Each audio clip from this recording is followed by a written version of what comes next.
Assalamu alaikum, welcome back to Infinite Statistics. Till now we have learned how to examine the variables using the descriptive statistics and graphs, and we have learned a lot more. But today in this video we're going to learn how to analyze the correlation, or you can say how to analyze the relationship between the variables. So let's get started. Now we are at the data view or the spreadsheet of our SPSS.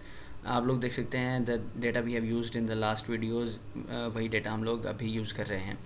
तो जो correlation हम लोग use करने वाले हैं इसको बोलते हैं पियर्सन आर या बोलते हैं पियर्सन आर कोरिलेशन. इसकी रेंज जो है वो -1 से +1 के दरम्यान में होती है. +1 पे स्ट्रॉन्गेस्ट पॉजिटिव कोरिलेशन होती है और -1 पे स्ट्रॉन्गेस्ट नेगेटिव कोरिलेशन होती है. और अगर कोरिलेशन जो है हमारी ज़ीरो आए तो इसका मतलब है there is no relationship between the two variables. अब हम लोग जो है वो कोरिलेशन परफॉर्म करेंगे हाइट और वेट के लिए. आप लोग नोटिस कर रहे होंगे कि हम लोगों के पास ईच पर्सन के लिए, ईच आईडी के लिए जो है वो पेयर ऑफ द डेटा है. मतलब कि दोनों वेरिएबल्स जो हैं वो पेयर में हैं, पेयर डेटा है, मींस हाइट और वेट का डेटा है. हर पर्सन के लिए जो पेयर बनेगा उसी पर्सन की हाइट का उसी पर्सन के वेट के साथ पेयर बनेगा. एक पर्सन की हाइट का किसी और पर्सन के साथ, पर्सन के वेट के साथ पेयर नहीं बनेगा. तो हम लोगों के पास अभी 10 पेयर्स हैं, मींस कि हम लोगों के पास 10 केसेस हैं. जो मिसिंग वैल्यूज़ आप लोग देख रहे हैं इसको SPSS कोरिलेशन एनालिसिस में ऑटोमेटिकली इग्नोर कर देगा. अब हम लोग एनालिसिस परफॉर्म कर रहे हैं. तो एनालिसिस के लिए हम लोग एनालाइज में जाएं, इस दफ़ा कोरिलेट में जाएं. और क्योंकि हम लोग जो है वो दो वेरिएबल्स को ले रहे हैं और जो पियर्सन आर है वो दो वेरिएबल को कोरिलेट करता है, उनका रिलेशनशिप शो करता है, इसलिए हम लोग बाईवेरिएट में जाएंगे. बाईवेरिएट में अब हम लोगों के पास लेफ़्ट साइड पे अपने वेरिएबल्स हैं और इन जो वेरिएबल्स हम लोग रिलेशन एनालिसिस करना चाहते हैं उनको हम लोग राइट पे लेके जाएंगे. So will drag height to the right और या फिर डबल क्लिक करके वेट को भी हम लोग राइट पे लेके जाएंगे. हमारे पास और ऑप्शंस हैं जिसमें कैंडल्स टाउ है या फिर स्पेयरमैन है, लेकिन ये और तरह के डेटा के लिए different type of the data use होता है. और नीचे हम लोगों के पास डिफ़ॉल्ट में 2 टेल टेस्ट है, सिग्निफिकेंट टेस्ट है, या फिर हमारे पास फ्लैग सिग्निफिकेंट कोरिलेशन है. फ्लैग सिग्निफिकेंट कोरिलेशन इस तरह से कि जो हम लोगों के पास सिग्निफिकेंट कोरिलेशन आएगी, सिग्निफिकेंट वैल्यूज़ आएंगी जिन वेरिएबल्स के लिए, उनके कोफिशिएंट्स के साथ SPSS जो है वो स्टेरिक्स शो करवाएगा या एस्ट्रिक्स शो करवाएगा. हम लोगों ने अभी सिग्निफिकेंस टेस्ट जो हैं वो पढ़े नहीं हैं, उनके बारे में बात नहीं की, तो हम लोग इसको अभी इग्नोर कर देते हैं. तो डिफ़ॉल्ट सेटिंग के साथ ओके पे क्लिक करें. हम लोगों के पास देख सकते हैं आपके आउटपुट विंडो पॉपअप हो गई है. आउटपुट विंडो में हम लोगों के पास एक ही रिज़ल्ट शो हो रहा है जिसको बोलते हैं कोरिलेशन मैट्रिक्स. और आप देख सकते हैं कि there are 2 rows and the 2 columns for height and weight. तो यहाँ पे आप देख रहे हैं कि हाइट के लिए और वेट के लिए, दोनों के लिए दो जगह पे हम लोगों को कोरिलेशंस नज़र आ रही हैं. एक जो है हमारे पास 1 कोरिलेशन नज़र आ रही है. ये 1 कोरिलेशन एक्चुअली इस तरह से है कि हाइट के साथ कोरिलेशन और वेट की वेट के साथ कोरिलेशन. आप लोग सब जानते हैं कि अगर वेरिएबल इटसेल्फ कोरिलेशन हो वो स्ट्रॉन्गेस्ट कोरिलेशन होगी, और 1 जो है हमारी पॉजिटिव स्ट्रॉन्ग कोरिलेशन है जो कि वेरिएबल इटसेल्फ के साथ शो हो रही है. तो ये हमारे पास कोई ज़्यादा इंपॉर्टेंट कोरिलेशन नहीं है. The most important and the interesting correlation जो है वो डायगोनल पोजीशंस में है, जो कि हाइट के लिए वेट के साथ 0.612 शो हो रही है और वेट के लिए हाइट के साथ 0.612 शो हो रही है. ये कोरिलेशन जो है इसकी रेंज -1 से +1 के दरम्यान में होती है. और हमारे पास जो सिग्निफिकेंस लेवल हैं वो भी शो रहे हैं 0.60 एंड 0.60. हाइट का वेट के साथ कोरिलेशन और वेट का हाइट के साथ कोरिलेशन जो है वो सेम रहेगा, क्योंकि दोनों ही आपस में कोरिलेट कर रहे हैं.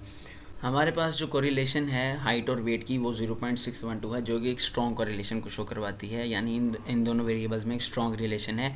लेकिन ये सिग्निफिकेंट नहीं है, क्योंकि जो सिग्निफिकेंस वैल्यू या P वैल्यू है 0.60 वो हमारे अल्फ़ा जो कि 0.05 है उससे ज़्यादा है. तो हमारे पास ये सिग्निफिकेंट वैल्यू नहीं है, या इनका रिलेशन जो है वो सिग्निफिकेंट नहीं है. Larger the sample size leads to the more significance of the data. जिस तरह से साइज़ बढ़ता जाएगा the correlation will be more significant. अगर हम लोग के पास कोरिलेशन सिग्निफिकेंट होती तो हम लोग देखते कि कोफिशिएंट्स के बाद में हम लोग को स्टैटिक्स नज़र आते, लेकिन ये इनसिग्निफिकेंट रिलेशन था. कोरिलेशन के लिए हम लोग दो से ज़्यादा वेरिएबल्स को भी एक साथ सिलेक्ट कर सकते हैं, फिर चाहे वो नॉमिनल वेरिएबल ही क्यों ना हो, जिसके दो लेवल होने चाहिए। लेकिन कोरिलेशन जो एनालिसिस है वो एट अ टाइम सिर्फ दो वेरिएबल्स का ही परफॉर्म किया जा सकता है। Let me show you how we do it. अब हम लोग थर्ड वेरिएबल को भी कोरिलेशन में ऐड करने के लिए दोबारा से एनालिसिस परफॉर्म करते हैं। एनालाइज में जाएं, कोरिलेट में जाएं, बाइवेरिएट में जाएं और अब की बार जेंडर को भी वेरिएबल लिस्ट में ले जाएं। इस कोरिलेशन को बोलते हैं एक्चुअली पॉइंट बाइसेरल कोरिलेशन। ओके पे क्लिक करें तो हमारे पास आउटपुट विंडो पॉपअप हो जाएगी और जो इस दफ़ा हमारे पास कोरिलेशन की जो समरी है उसमें 3 रोज़ हैं और 3 ही कॉलम्स हैं हाइट, वेट एंड जेंडर के लिए। आप लोग देख रहे हैं कि हाइट के साथ कोरिलेशन जो एग्जैक्ट कोरिलेशन होती है 1 है, और हाइट और वेट की कोरिलेशन जो है वो सेम है पिछले एनालिसिस की तरह 0.61। लेकिन जो हाइट और जेंडर की कोरिलेशन है या वेट और जेंडर की कोरिलेशन है ये नेगेटिव कोरिलेशन है, इन्वर्स कोरिलेशन है। आप लोगों को याद होगा कि हम लोगों ने जो मेल एंड फीमेल को वैल्यूज़ कोड की थी वो मेल के लिए हम लोगों ने 1 और फीमेल के लिए हम लोगों ने 2 कोड किए थे। 1 जो है वो स्मॉलर वैल्यू है, लेकिन 1 मेल को हम लोगों ने कोड की थी, और मेल के लिए जो वेट एंड हाइट की वैल्यूज़ होती हैं, मेल की weight and height on the average जो है वो ज़्यादा होती हैं। तो स्मॉलर वैल्यू का मतलब 1 का जो रिलेशन वेट एंड हाइट के साथ बिगर वैल्यूज़ के साथ रिलेशन है वो इन्वर्स रिलेशन है, इसलिए हम लोगों के पास जो हाइट एंड वेट के लिए कोरिलेशन है वो नेगेटिव शो हो रही है, जो कि हाइट एंड जेंडर की कोरिलेशन है -0.616 और वेट के लिए है -0.57। और जो सिग्निफिकेंस वैल्यू है वो हाइट के लिए 0.058 है, जो कि अल्फ़ा 0.05 से ज़्यादा है, तो ये सिग्निफिकेंट नहीं, रिलेशन सिग्निफिकेंट नहीं है। इसी तरह वेट के लिए, वेट एंड जेंडर के लिए जो सिग्निफिकेंस वैल्यू है 0.085 है, और ये भी जो है वो सिग्निफिकेंट रिलेशन नहीं है। अगर हम लोगों के पास एक सिग्निफिकेंट रिलेशन आता तो हम लोगों के पास जो सिग्निफिकेंट वैल्यूज़ हैं इनके साथ यहाँ पे स्टेरिक्स अवेलेबल होने थे या एस्ट्रिक्स अवेलेबल होने थे, और तब हम लोग कह सकते थे कि जो जेंडर और हाइट या जेंडर और वेट का जो रिलेशन है वो स्टैटिस्टिकली सिग्निफिकेंट है। लेकिन अब इस सिचुएशन में नहीं है। If you want to make the pictures of the correlation that is also possible. हम लोग चार्ट बिल्डर्स को यूज़ करते हुए स्कैटर प्लॉट बनाते हैं जिस पे हम लोग कोरिलेशन के ग्राफ्स या पिक्चर्स बना सकते हैं। Let me show you how we do it. अब की बार हम लोग एनालाइज मेन्यू में जाने के बजाय ग्राफ मेन्यू में जाएंगे और चार्ट बिल्डर में जाएंगे। तो हम लोग स्कैटर प्लॉट या स्कैटर डॉट पे क्लिक करके स्टार्ट करते हैं, और हम लोगों के पास ये जो है वो 8 ऑप्शंस आ गए हैं। जिस भी ऑप्शन पे आप लोग कर्सर लेके जाएंगे SPSS आपको उसका नाम बताएगा। जिस तरह से ये सिंपल स्कैटर है, ये ड्रॉप लाइन है, ये सिंपल 3D स्कैटर है। तो हम लोग फर्स्ट से शुरू करते हैं, मींस के सिंपल स्कैटर से शुरू करते हैं। इसको होल्ड करके ड्रैग करें यहाँ पे, इसको बोलते हैं कैनवस। तो हम लोगों के पास कैनवस प्रिपेयर हो जाएगा जिसमें हम लोगों के पास एक्स एक्सिस और वाई एक्सिस अवेलेबल हैं, जहाँ पे हम लोग अपने वेरिएबल्स को ड्रॉप करेंगे।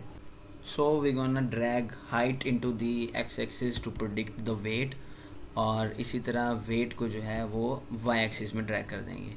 अब सिंपली ओके पे क्लिक करें तो हम लोगों के पास चार्ट बिल्डर से जनरेट किया हुआ ये स्कैटर डॉट सामने आ गया, या इसको स्कैटर प्लॉट भी बोलते हैं।